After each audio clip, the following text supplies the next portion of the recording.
Bonjour à toutes et à tous, bienvenue aujourd'hui dans ce webinaire diffusé en direct.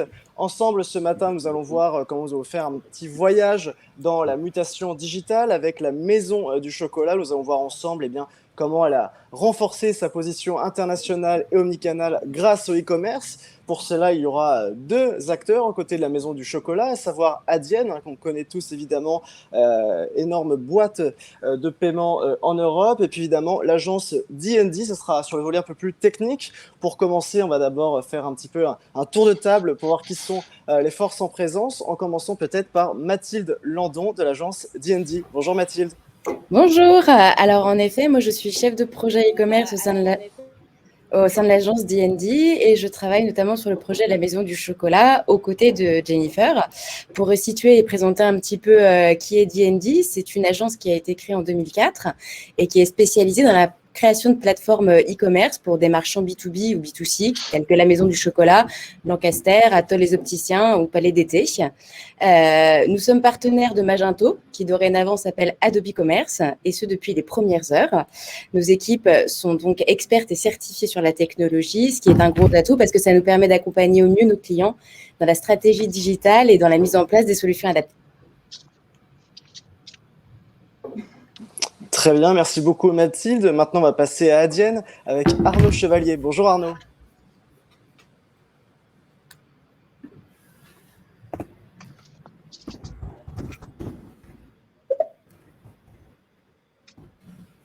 Peut-être un souci technique pour Arnaud, c'est pas grave, on va revenir dans un instant. On va passer peut-être aux deux personnes qui représentent la Maison du Chocolat, en commençant par Jennifer Bredon. Bonjour Jennifer. Bonjour Maxence, bonjour à tous. Donc Jennifer Bredon, je suis en charge de la direction digitale et e-commerce monde au sein de la Maison du Chocolat depuis maintenant bientôt 2 ans.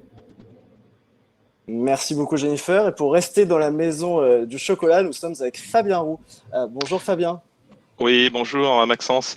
Fabien Roux, je suis responsable de la finance et de la partie système d'information chez la Maison du Chocolat. Je suis à la maison depuis mars 2020, donc plutôt récent. Mais j'ai une expérience de 15 ans dans le monde du chocolat, puisque j'étais précédemment chez un des principaux fournisseurs de la Maison du Chocolat, qui s'appelle la Maison Valrhona, qui fabrique à partir de cacao le chocolat que va utiliser la Maison du Chocolat pour faire ses bonbons. Je remonte en quelque sorte la filière au fil des années. Merci beaucoup Fabien. Ah, on a récupéré Arnaud. Bonjour Arnaud. Bonjour. Voilà, je vous laisse vous présenter. Oui, alors bonjour, moi c'est Arnaud Chevalier, je suis Head of Account Management chez Adyen Paris. Alors pour ceux qui ne connaissent pas Adyen, Adyen c'est une entreprise technologique spécialisée dans le paiement international et omnicanal.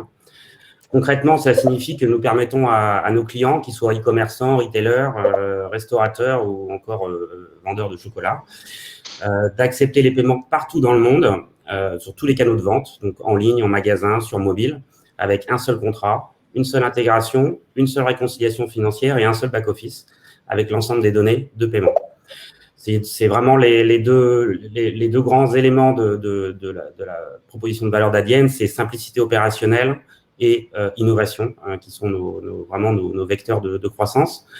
Et juste un dernier mot, Adyen Paris, c'est plus de 50 personnes qui sont au service de plus de 500 clients français.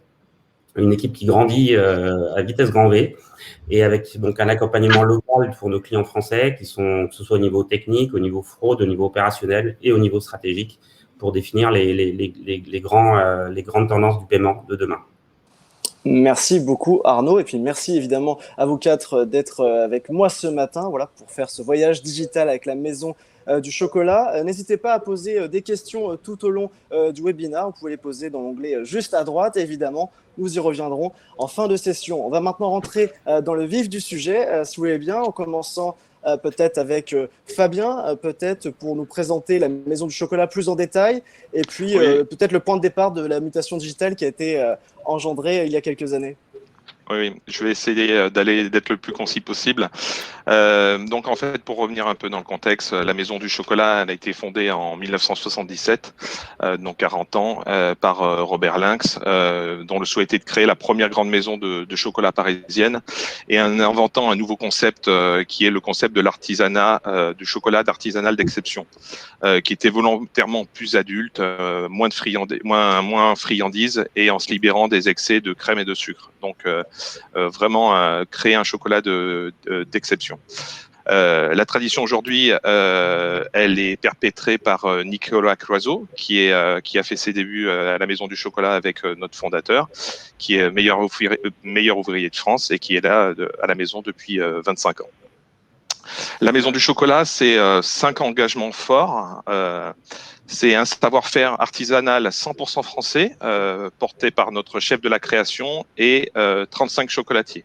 Voilà, dans nos ateliers de fabrication, c'est avant tout des chocolatiers. Le deuxième engagement, c'est des ingrédients d'exception, de grande qualité et de grande fraîcheur, approvisionnés avec un maximum au niveau local. Troisième engagement, c'est une volonté de réduire au maximum notre impact environnemental, notamment avec des packaging 100% éco-conçus et nos coffrets qui sont 100% recyclables. Quatrième engagement, c'est une recherche en permanence de nouveaux assemblages de goûts et de nouvelles textures, avec par exemple le lancement tout récemment de notre nouvelle gamme vegan naturellement fruits. Ou le challenge de fabriquer de la ganache sans crème. Et le dernier engagement, c'est de permettre à nos clients de vivre une vraie expérience, une expérience d'exception sans couture, et de transmettre notre savoir-faire artisanal auprès d'eux. Voilà quoi. Quel est l'esprit et l'histoire de la Maison du Chocolat. On pourrait en parler longtemps, mais j'ai essayé d'être le plus concis possible. Merci beaucoup Fabien pour cette introduction. Lors de la préparation de ce webinaire, on avait évidemment échangé sur l'histoire de la Maison du Chocolat, mais vous m'avez aussi parlé de 5 grands défis. Quels sont ces 5 grands défis qu'il y a à relever aujourd'hui pour la Maison du Chocolat ? Donc les 5 grands défis, donc c'était avec le développement du web en particulier. Donc il y a 5 grands défis qu'on va aborder un par un avec plus ou moins de détails. Le premier c'était l'aspect RSE, le deuxième c'est l'aspect réglementation, troisième logistique, l'omnicanalité et la conversion. Alors, je ne vais pas m'attarder là puisqu'on va aller prendre les sujets un par un afin de présenter aux personnes qui nous écoutent un petit peu les grands défis et expliquer qu'en fait, développer un site web et croître sur le web, c'est un projet d'entreprise et pas seulement développer un site Internet. Alors, on va débuter sans plus entendre ce voyage avec ces 5 grands défis, en commençant par le défi de la réglementation. Est-ce que vous pouvez un petit peu nous éclairer sur cette thématique, Jennifer ? Oui, bien sûr. Donc, le respect de la réglementation est pour nous, dans un contexte international, est en effet un vrai défi pour la Maison du Chocolat. Un défi du coup réglementaire, certes, mais aussi et surtout un défi éthique. Dans la réglementation, on va avoir 2 sujets principaux. Le premier, ça va être tout ce qui s'attrait à la protection des données personnelles, avec le RGPD en France et aussi le CCPA aux États-Unis. Donc, ce sont des règles qui évoluent, qui sont complexes, qui nécessitent que nous restions à l'écoute et que nous soyons agiles pour rester en conformité, quoi qu'il arrive. Et c'est un sujet que nous travaillons du coup avec notre agence technique D&D, et Mathilde pourra compléter mon propos du coup. Oui, en fait, l'intérêt de travailler avec une agence, surtout spécialisée dans le e-commerce, c'est de pouvoir profiter d'une expertise et d'une veille qu'on va pouvoir fournir à nos clients sur l'évolution de ces normes et aussi les accompagner justement dans l'évolution du site pour mettre en place justement et intégrer toutes les briques que demande la RGPD par exemple. Exactement. Et second volet dans la réglementation, donc c'est l'accessibilité numérique. Donc un sujet très important pour nous et surtout aux États-Unis. L'objectif est pour nous de rendre accessibles nos sites aux personnes en situation de handicap. Je vais prendre un exemple peut-être simple pour que tout le monde puisse bien comprendre mon propos. Aujourd'hui, nos sites La Maison du Chocolat sont accessibles, donc sont conformes, ce qui permet par exemple à une personne non-voyante, à l'aide d'un lecteur d'écran, de pouvoir accéder au site Maison du Chocolat et de pouvoir passer commande. Donc c'est quelque quelque chose qui, au-delà de la nécessité réglementaire, nous tenait d'un point de vue éthique à cœur.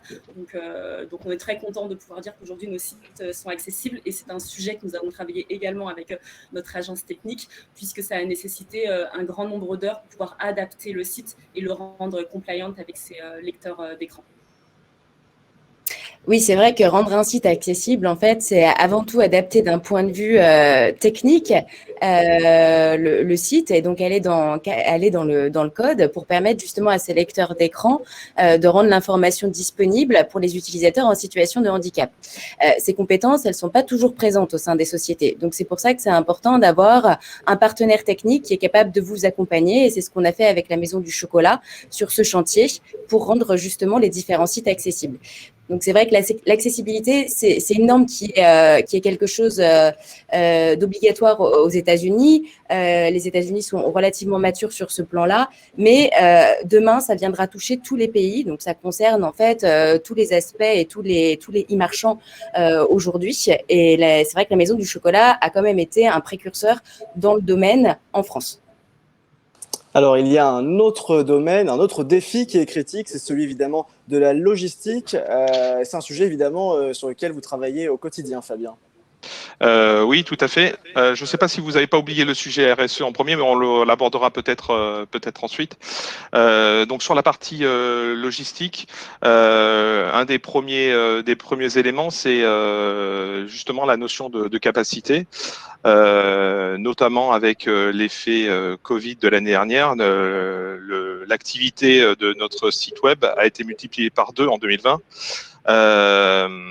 Donc une pression forte qui a été basculée depuis nos boutiques vers notre atelier, où est basée aussi notre partie logistique, auquel s'accumule une activité très saisonnière. C'est-à-dire qu'au niveau des commandes web, et je parle ici que des commandes web, quand on va être dans ces périodes de l'année, au niveau de l'été, du mois de juin, juillet, août, on va traiter 50 commandes par jour en France. Quand on va arriver à Noël, le chiffre monte à 2000. Donc, on a un effet de disproportionnalité dans différentes saisons qui est énorme.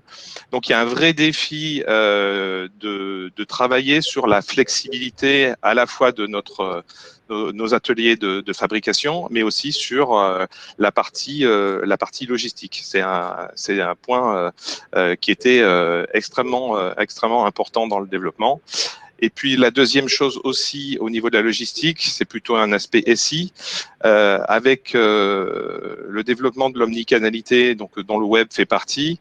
On se retrouve à avoir des commandes qui doivent être livrées ou remises aux clients sur 40 lieux différents.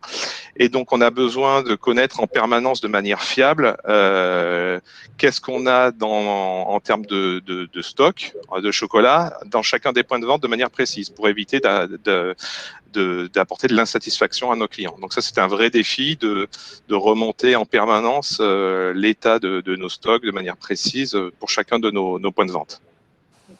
Et pour compléter le propos de Fabien sur la partie logistique, on a également un volet expédiabilité.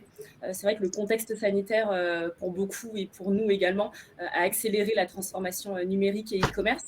Aujourd'hui, on a une offre produit qui est quasiment 100% expédiable, ce qui n'était pas le cas avant mars 2020, date du premier confinement. Donc l'expédiabilité aujourd'hui est un réel critère de go-no-go avant le lancement d'un produit. En effet, gros défi logistique. Et comme vous l'a dit Fabien, il y a en effet un sujet RSE qui implique évidemment de se réinventer sur le plan du packaging notamment. Qui implique, comme je le disais précédemment dans l'introduction, un des engagements, c'est de réduire au maximum notre impact environnemental. Et donc, ce travail était mené depuis assez longtemps sur nos packaging, notamment sur nos coffrets.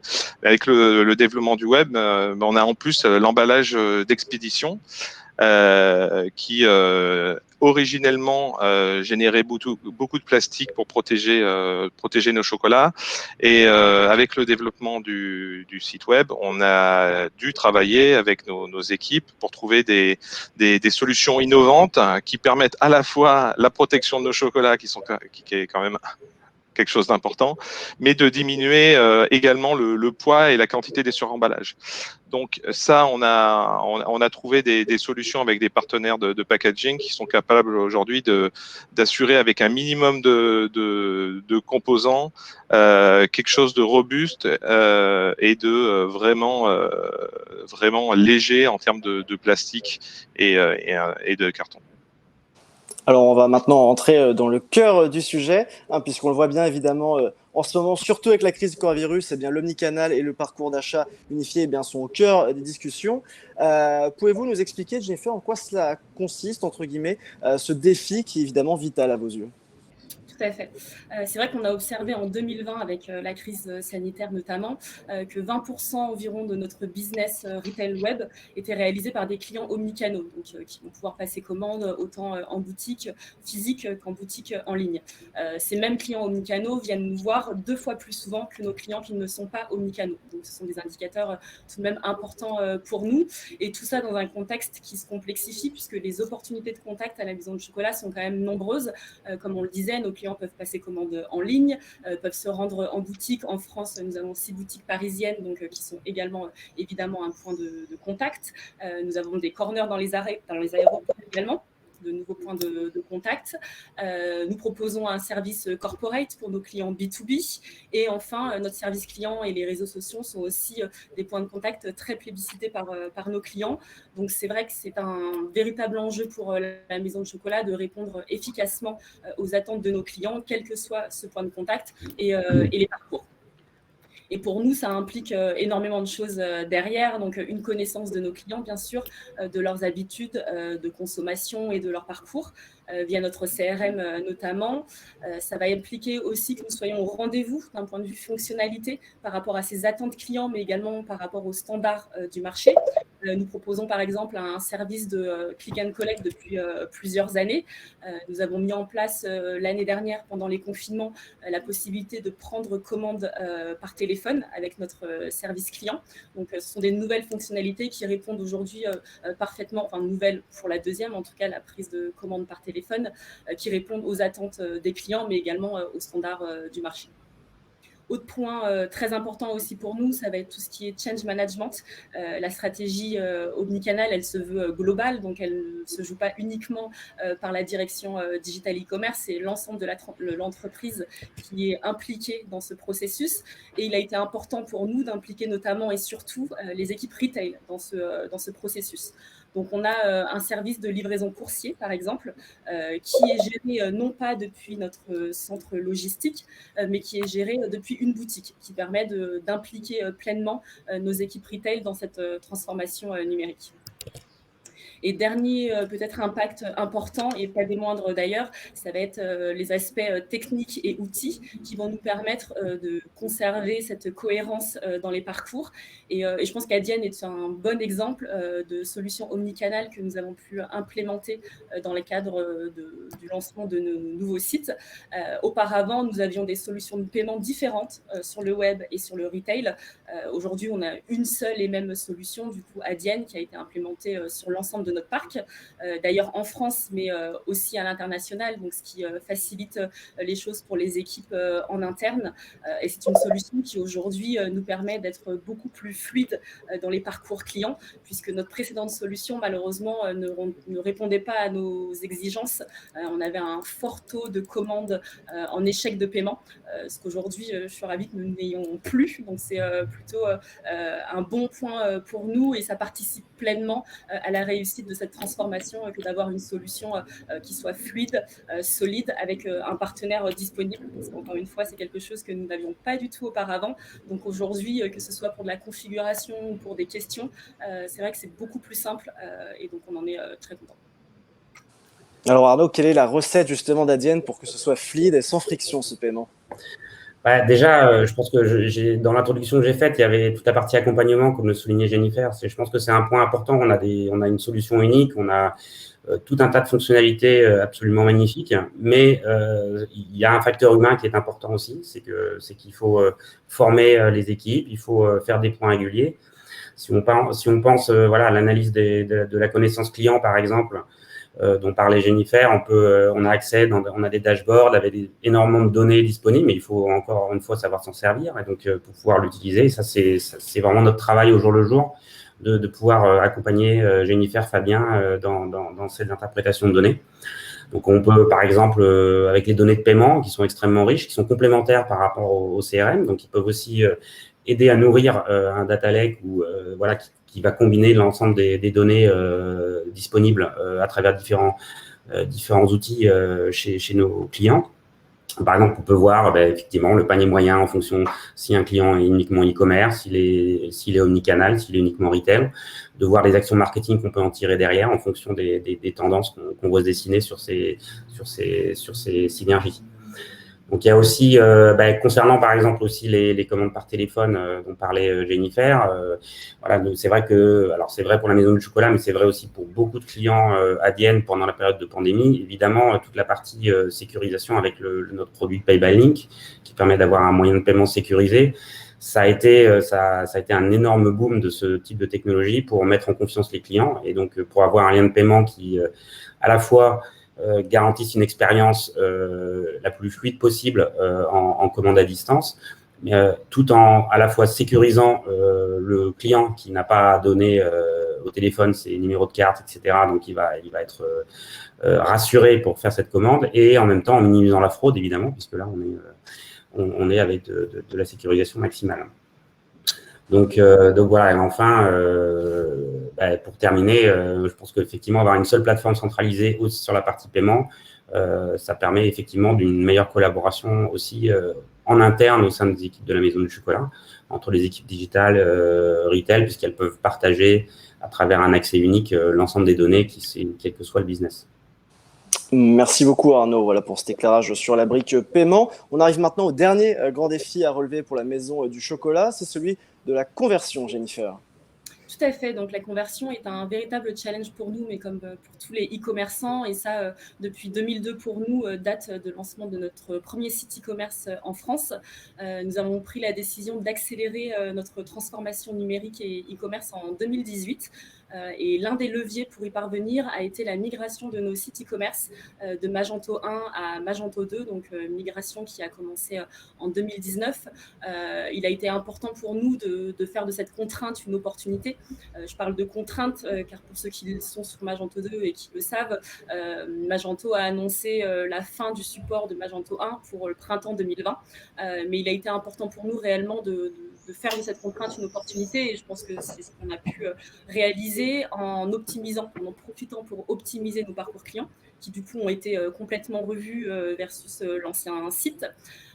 Nous en avons également profité pour revoir le design de ce nouveau site. Il y avait un souhait très fort chez nous de mettre davantage en avant notre savoir-faire, nos valeurs, qui sont une partie intégrante et intrinsèque évidemment de notre ADN. Donc l'objectif est pour nous d'avoir un site qui soit certes marchand, mais qui propose une véritable expérience Maison du Chocolat également. Ça a été aussi l'opportunité de lancer de nouvelles fonctionnalités et c'est un projet que nous avons évidemment travaillé avec notre agence technique D&D qui nous a accompagnés tout au long du cadrage et de la mise en œuvre. Oui, en fait, la refonte de Magento 2, elle a eu aussi un intérêt très important pour la Maison du Chocolat, mais aussi pour de nombreuses personnes qui passent sur Magento 2, c'est qu'elle a permis aussi d'apporter plus de sécurité, plus de performance pour les sites et aussi une meilleure gestion des API. Je pense notamment à tout ce qui est communication de la solution Magento avec toutes les solutions qui touchent au système d'information des sociétés. On regarde par exemple pour la Maison du Chocolat a pu se mettre en place justement cette notion de stock en temps réel qui tenait à cœur et dont Fabien a parlé pour tout ce qui est partie logistique. Donc ça a été quelque chose qui a permis de faire évoluer justement tout ça grâce à Magento 2. Ensuite, il y a eu aussi de nettes améliorations sur le plan des fonctionnalités de design, puisque Magento a mis en place un éditeur de contenu qui est plus sophistiqué et qui va donc permettre d'avoir un site un petit peu plus moderne et des contenus qui sont aussi plus créatifs. Et enfin, il y a aussi toute une partie où Magento a fait vraiment un gros travail pour intégrer tout ce qui est partie référencement naturel et permettre en effet aussi du coup d'être un peu plus SEO-friendly.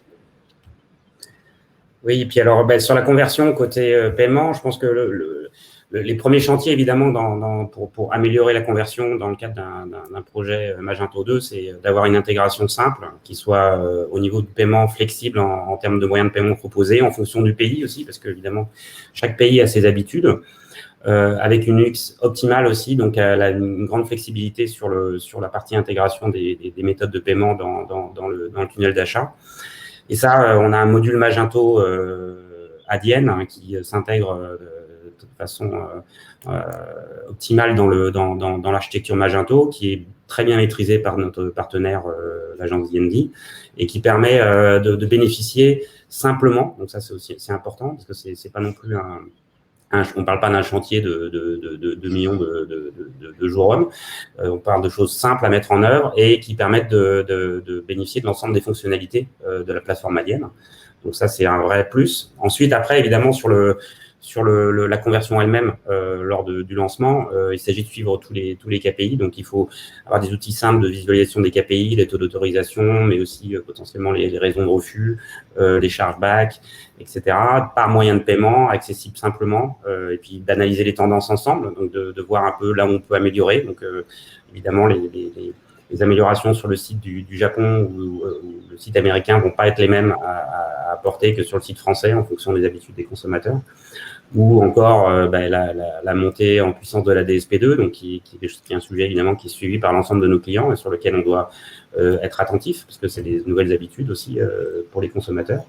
Donc ça, toutes ces choses-là font que on peut apporter dans nos points réguliers avec la Maison du Chocolat une expertise là-dessus et donner des conseils pour améliorer cette conversion dans cette dernière étape du paiement qui n'est, on le sait tous, n'est pas la plus agréable pour le consommateur, mais néanmoins nécessaire. Et l'idée, c'est de la faire de façon la plus fluide possible et avec la meilleure expérience. Merci Arnaud pour cet éclairage sur la brique paiement du volet conversion. Avant d'entamer la dernière ligne droite de ce webinaire, je vous rappelle, vous auditeurs qui nous suivez, eh bien, vous pouvez poser toutes vos questions dans l'onglet questions juste à droite de votre écran. Évidemment, nous y reviendrons en fin de session. Voilà, n'hésitez vraiment pas à poser vos questions. Nos intervenants sont là pour y répondre. On continue ce voyage digital avec la Maison du Chocolat avec vous, Jennifer. On le sait, le digital, eh bien, ça permet de s'ouvrir à un nouveau monde, de toucher une nouvelle cible de consommateurs. Justement, comment la marque a-t-elle réussi à développer une nouvelle clientèle grâce au e-commerce ? Oui, tout à fait. Donc, derrière cette question, il y a deux sujets pour nous. Il y a tout d'abord nos clients boutiques qui n'achetaient pas sur le web avant mars 2020 et qui, en partie, ont basculé sur le web l'année dernière. Et deuxième partie, il va y avoir donc ces clients qui n'étaient pas du tout clients Maison du Chocolat, donc qui n'achetaient ni en ligne ni en boutique et que nous avons réussi à recruter en 2020. Donc, on a partagé quelques chiffres avec vous. Donc, en effet, en 2020, on a recruté 20 000 nouveaux clients, ce qui représente plus 16% versus 2019. En fait, il faut savoir aussi que le passage de Magento 1 à Magento 2 est arrivé à un moment aussi assez clé pour la Maison du Chocolat parce que ça a été une opportunité de repenser toute la stratégie e-commerce avec justement pour objectif d'attirer un nouveau type de client. Un design a donc été conçu plus moderne et plus épuré et c'est ce design-là aussi qui a joué un rôle dans le recrutement en fait, d'une nouvelle clientèle plus numérique.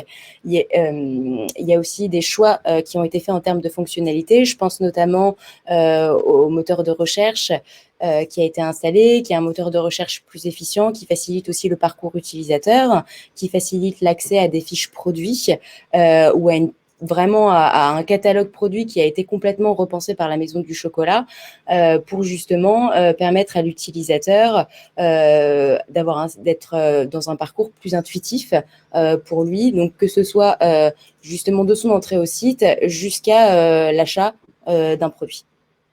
Exactement. Et le e-commerce, pour nous, c'est un réel levier donc, de recrutement et c'est rendu possible grâce à une stratégie numérique qui se veut globale en parallèle de la refonte de ce nouveau site. Nous avons amorcé notamment en 2019 le renforcement de notre stratégie acquisition pour gagner en performance. Nous avons également renforcé notre présence sur les réseaux sociaux et aussi Instagram.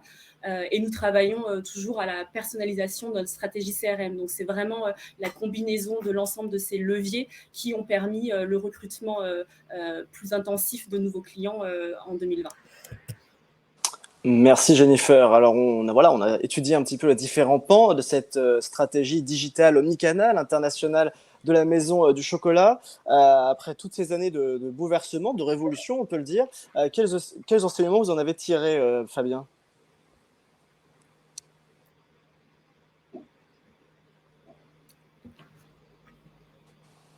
Fabien, activez peut-être votre micro pour qu'on entende votre partage d'expérience. Excusez-moi, j'étais en train de parler seul.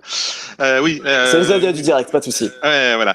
Un des enjeux importants, c'est que avec la croissance du développement du web, un projet web n'est pas un simple site web à mettre en place, c'est un vrai projet d'entreprise. On a des enjeux logistiques, on a des enjeux de marketing, d'adaptation de nos produits à un site web, on a des enjeux comptables, on a des enjeux systèmes d'information qui sont importants. Et donc les deux, je pense, les deux choses importantes pour pouvoir réussir le développement des sites web aujourd'hui, c'est l'implication de l'ensemble des collaborateurs, je parle de la comptabilité, de la logistique, du marketing, etc., qui veut développer de la création pour le développement des produits. Ça, c'est la première chose qui est importante. Plus le deuxième sujet, puisque aujourd'hui, comme on est présent dans 4 pays avec quatre sites web, le deuxième enjeu pour réussir, c'est d'avoir un système et des outils le plus uniformisé possible, avec des partenaires solides capables d'accompagner des projets au niveau monde. Ce que ça permet comme nos équipes en filiale dans le monde sont assez limitées, ça nous permet d'accompagner ces dernières afin que ce soit le plus simple possible pour elles et quand elles ont un problème, de pouvoir les aider. Si on est sur des systèmes qui sont complètement différents, on n'est pas capable d'apporter cette solution. Donc, je pense qu'effectivement, l'uniformisation et avec des partenaires solides est hyper important pour un développement de site web. Voilà en résumé. Merci beaucoup Fabien pour ce bilan de la mutation digitale de la Maison du Chocolat. Maintenant, Jennifer, j'ai envie de vous dire quelles sont les prochaines étapes de la révolution numérique au sein de la marque ? Tout à fait. Donc, nous, on va essayer de poursuivre cette révolution numérique avec nos clients. Nous souhaitons essayer de les mettre davantage au cœur des sujets en multipliant les tests utilisateurs, les ateliers, afin d'échanger avec eux sur leurs attentes, leurs habitudes, ce qui nous permettra potentiellement de confirmer, d'ailleurs, ou non, un potentiel intérêt pour de nouvelles fonctionnalités, comme par exemple le paiement avec Google Pay ou Amazon Pay. Donc ça, c'est un premier sujet. En parallèle, on va poursuivre également tout ce qui va être personnalisation de l'expérience Maison du Chocolat. Ça nous semble être un point important. Et enfin, et pas des moindres, j'ai mon cheval de bataille qui restera toujours la livraison, qui est un frein majeur de l'achat en ligne de chocolat. Donc, l'un des points importants pour l'ensemble de l'équipe, mais aussi pour l'entreprise, c'est comment continuer d'innover pour réassurer le client sur ce dernier kilomètre que nous ne maîtrisons finalement pas, mais qui fait tout dans le cadre d'une expérience d'achat en ligne. Alors oui, puis en complément, peut-être, moi je voulais revenir sur un point aussi qu'on a mentionné au tout début, qui était le point RSE. Je pense aussi que c'est un sujet qui est au cœur de la stratégie de la Maison du Chocolat, mais qui est aussi au cœur de la stratégie d'Adyen. On travaille avec de plus en plus de clients. On en parle aussi avec Maison du Chocolat et on verra si on peut travailler sur ces points. Mais on a 2 grandes initiatives là-dessus qui ont beaucoup de résonance. C'est à la fois Adyen Giving, qui est un outil de donation à des fondations qui sont bordées sur la plateforme Adyen. Donc ça permet d'accompagner le client avec la possibilité de faire un don de façon simple, et Adyen prend en charge toute cette partie. C'est une partie de notre contribution à essayer de faire avancer la société sur ces sujets. Et le deuxième sujet qu'on a lancé récemment, c'est Adyen Planet. Et là, l'idée, c'est qu'on calcule en fait pour nos clients, par exemple, l'empreinte carbone qui va être réalisée, qui va être consommée forcément par la livraison à domicile, par un coursier, par le moyen de livraison dont parlait Jennifer. Et en fonction de ça, on propose un calcul qui permet de compenser l'empreinte carbone et d'ajouter ça au panier du client, de manière à essayer de contribuer à résoudre l'empreinte carbone. Alors évidemment, derrière, cet argent, il va où? Eh ben, il va dans des projets de reforestation massive. C'est aussi une façon pour Adyen, au-delà des innovations de paiement, d'omnicanal, on pourra en parler aussi beaucoup, mais aussi que le sujet RSE est au cœur de notre stratégie et est un point très important avec beaucoup de clients à l'heure actuelle.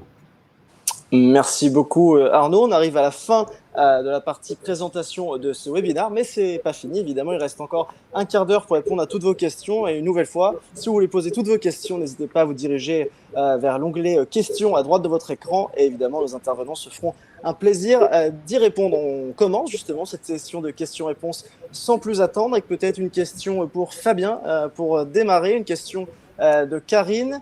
Quel est votre partenaire logistique pour la livraison des clients B2C? Alors, on en a plusieurs, suivant les pays, mais pour la France, on a le partenaire le plus important est Chronopost. Et puis ensuite, on a différents coursiers. On utilise aussi Chronofresh pour les périodes estivales. Jennifer, tu veux compléter?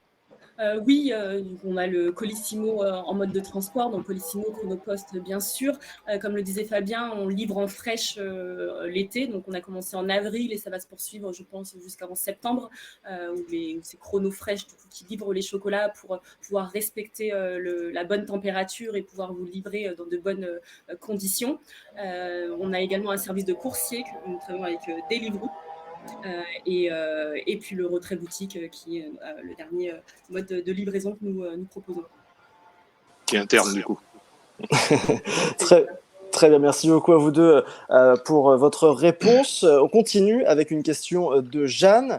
Donc je pense que c'est une nouvelle fois pour vous deux, Jennifer et Fabien. Bonjour, on parle beaucoup de parcours client et c'est normal. Comment ces changements ont été perçus en interne? Oui, alors je pense que c'est en effet une très bonne question et une question que nous-mêmes, on s'est posée tout au long du projet et qu'on continue de se poser aujourd'hui. On a essayé d'impliquer au maximum les équipes retail dans ce processus dès le début de la phase de cadrage de ce nouveau site pour expliquer les intérêts, les objectifs, pourquoi cette refonte, ce que ça va apporter, ce que ça allait apporter aux clients, mais ce que ça allait également apporter aux équipes en interne. Et ce sujet de concurrence, je pense que c'est parfois ressenti comme ça par les équipes.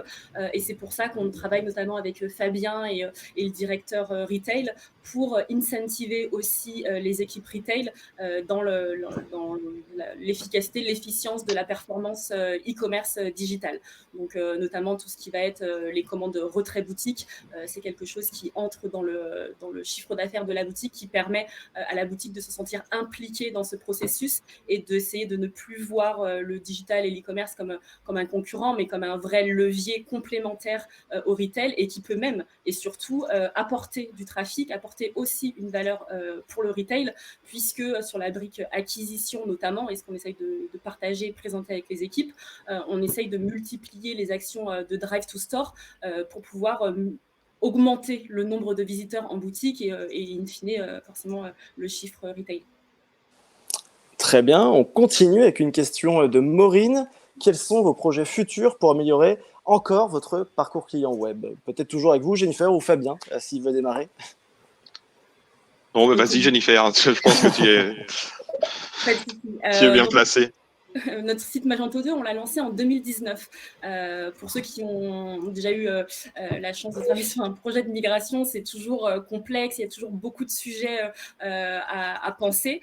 Aujourd'hui, on est en 2021, on a lancé les États-Unis, Hong Kong, on a le Japon qui sont dans les tuyaux également. Donc, on est encore en phase d'optimisation continue. On travaille vraiment main dans la main, notamment avec le service client, qui nous remonte des insights clients quotidiennement sur des points qui sont peut-être pas compris ou des bugs aussi, parce qu'il y en a. Donc, la roadmap, elle est conséquente, mais avant d'entrer dans les gros projets structurants, on a quand même cette vraie volonté de poursuivre l'optimisation continue, et on l'a vu aussi en 2020, les habitudes de consommation, les habitudes d'achat évoluent, et c'est pour ça que pour nous, c'est très important, avec le service client, de rester à l'affût de ce que les clients nous disent pour pouvoir réagir.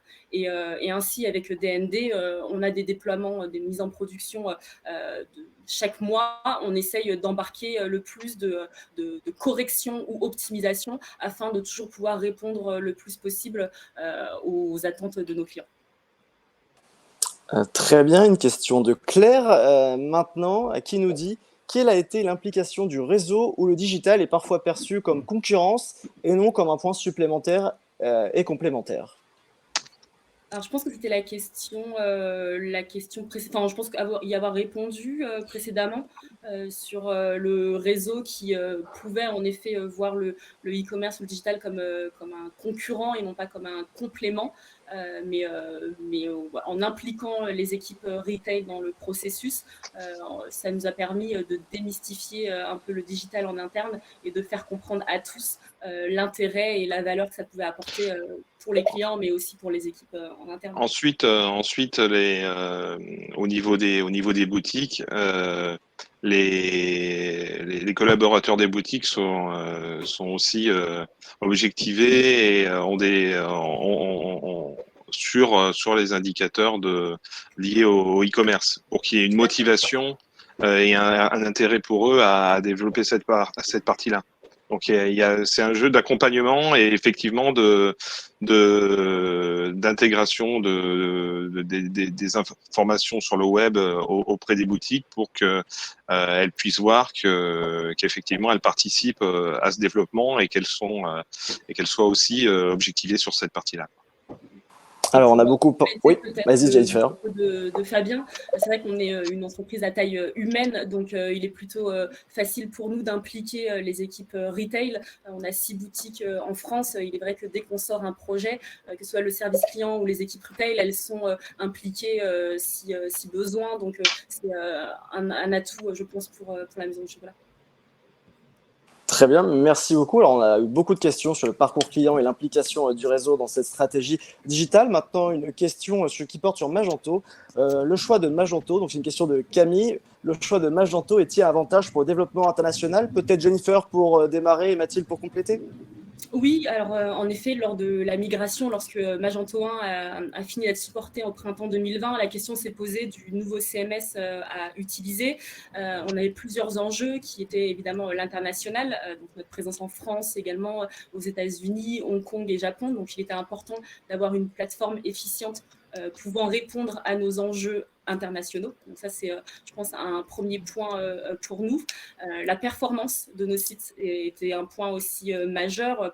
La performance, j'entends les temps de réponse de nos sites, l'efficience des parcours qu'on pouvait proposer, l'efficience aussi des back-office qui sont utilisés. Et ça rejoint la question précédente, qui sont utilisées aussi par les équipes retail, en plus des équipes digitales, puisque les commandes, notamment click and collect, sont gérées dans le back-office par le retail. Donc, tous ces points nous ont un peu naturellement aiguillés vers Magento 2, qui répond, alors pleinement, je ne sais pas, mais en grande partie, en tout cas, jusqu'à présent. Peut-être un mot pour compléter, Mathilde? Magento, en fait, c'est un CMS qui est assez robuste et qui, en effet, permet d'avoir cette dimension internationale. C'est-à-dire que vous allez avoir au sein d'un même back-office, finalement, la possibilité de créer différents sites qui vont avoir la même, j'aurais tendance à dire, marque, image de marque. C'est-à-dire que là, pour le Japon, pour Hong Kong, pour les États-Unis et pour la France, c'est finalement quelque part un site en quatre, enfin, ou 4 sites en un plutôt. Et donc, à l'intérieur de ce back-office, justement, tout est fait pour que les équipes qu'elles soient dans n'importe quel pays, puissent travailler ensemble. Et donc, du coup, c'est beaucoup plus facile. Et c'est là où Fabien soulignait le propos la dernière, un petit peu avant. C'est cette possibilité aussi pour la France, pour les équipes françaises, par exemple, de pouvoir intervenir et aider des équipes qui sont situées au Japon ou à Hong Kong sur des difficultés rencontrées. Et c'est beaucoup plus facile aussi côté agence parce que on est capable justement d'accompagner et de prendre en considération les contraintes des uns et des autres pour pouvoir finalement adapter le site en fonction justement des souhaits des différents pays. Merci beaucoup Mathilde. On passe à une question de Sophie qui s'adresse à Arnaud puisqu'elle concerne Adyen. Bonjour, quelle est la proposition de valeur d'Adyen par rapport aux autres solutions de paiement? Quels sont les points forts de votre solution? Alors, bonjour. Alors, bon, je suis pas là pour faire la promotion d'Adyen en tant que solution de paiement. On est là aussi pour parler de la maison du chocolat. Donc, je sais pas, c'est peut-être mieux que, je sais pas si Jennifer ou Fabien, vous pouvez peut-être donner Non, mais je vais faire un premier élément de réponse et puis vous pourrez compléter, Arnaud. L'intérêt d'Adyen qu'on a aujourd'hui, c'est qu'en fait Adyen aujourd'hui est présente à la fois au niveau de notre site web, mais aussi au niveau de nos boutiques. On a même commencé par la partie boutique. L'intérêt qu'on y voit, c'est qu'en fait, on a une centralisation de l'ensemble des moyens de paiement qui est fait par Adyen. Donc et les TPE sont aussi fournis par Adyen. Donc en fait, on a une solution intégrée qui permet de faire le process de paiement et de faire le paiement sur notre compte bancaire qui est assuré par Adyen. Donc en fait, on a une donnée d'entrée, une plateforme de suivi des règlements qui est unique pour tous les moyens de paiement. Et notamment pour nos pauvres équipes comptables qui doivent rapprocher les paiements sur le web et dans les caisses au jour le jour. En fait, on a un moyen d'automatiser avec une seule interface qui provient d'un seul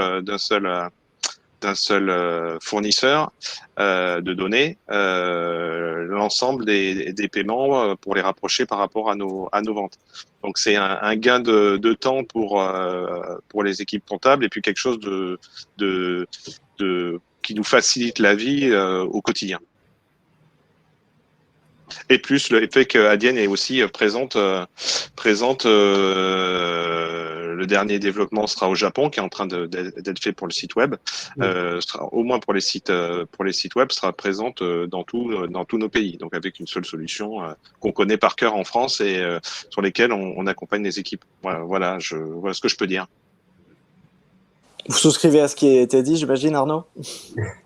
Oui, tout à fait. Je pense que c'était des critères importants, hein, on en parlait au début, c'était une plateforme unique, une réconciliation unique, une intégration unique avec Magento, quelle que soit la géographie, quel que soit le moyen de canal, le canal de paiement. Et je le répète encore, c'est très important pour nous, c'est l'accompagnement des équipes de nos clients, quoi. Et je pense que l'accompagnement, en effet, c'est un élément majeur pour nous et on le voit et on peut le comparer par rapport à la solution de paiement qu'on avait précédemment. Nous n'avions pas d'accompagnement et pas de contact, donc un peu laissé seul sur ces sujets et avec de nombreux, comme je le disais, nombreuses commandes en échec de paiement. Donc aucune réponse à apporter aux clients, juste des commandes inachevées. Aujourd'hui, on n'a pas ces problèmes. Donc le gain majeur, en tout cas, que j'y vois de mon côté, c'est surtout ça, la relation qui est plutôt simple et puis le fait que la solution soit efficiente. Il y a aussi un après, si je complète, il y a un aspect aussi sécurisation vis-à-vis des fraudes. Bon, le risque zéro n'existe pas, mais la solution Adyen, notamment pour le web, a un certain nombre de critères liés aux utilisations des cartes bancaires qui peut détecter des fraudes éventuelles. Donc, c'est quelque chose qu'on peut paramétrer et l'entreprise, notamment la maison du chocolat, peut choisir le niveau de risque en fonction de certains critères qu'elle est prête à prendre ou pas. Voilà, sachant que le risque zéro n'existe pas, mais en tout cas, on peut. Adyen apporte un moyen et un accompagnement parce que c'est assez complexe. Heureusement qu'ils sont là pour nous aider là-dessus, de se prémunir au maximum des fraudes. Merci beaucoup Fabien. Il nous reste une petite minute. Brièvement, justement, Jennifer, Fabien, Mathilde, Arnaud, lumière de l'expérience que vous avez vécue ensemble avec cette mutation digitale, internationale, omnicanal de la Maison du Chocolat. Si vous deviez donner un petit conseil aujourd'hui à une marque, une entreprise qui voudrait suivre votre chemin, ce serait lequel en priorité, en deux mots? Alors de mon côté, ça serait de faire du projet, un projet d'entreprise et non pas juste un projet digital ou le projet d'une direction au sein d'une entreprise. En impliquant l'ensemble des collaborateurs, c'est là je pense qu'on peut faire de ce type de projets digitaux ou numériques une réussite. Eh bien, on finira là-dessus. Merci beaucoup à vous quatre, Jennifer, Mathilde, Fabien, Arnaud, pour votre éclairage, votre expertise et ce voyage digital avec la Maison du Chocolat. Merci évidemment à ceux qui nous ont regardés, à vous pour vos questions évidemment. Et puis, n'oubliez pas, vous pouvez évidemment retrouver ce webinaire en replay dans les prochains jours et vous pourrez d'ailleurs laisser quelques commentaires. Merci à tous et très bonne journée. Merci beaucoup. Merci beaucoup. Au Au revoir. Au revoir.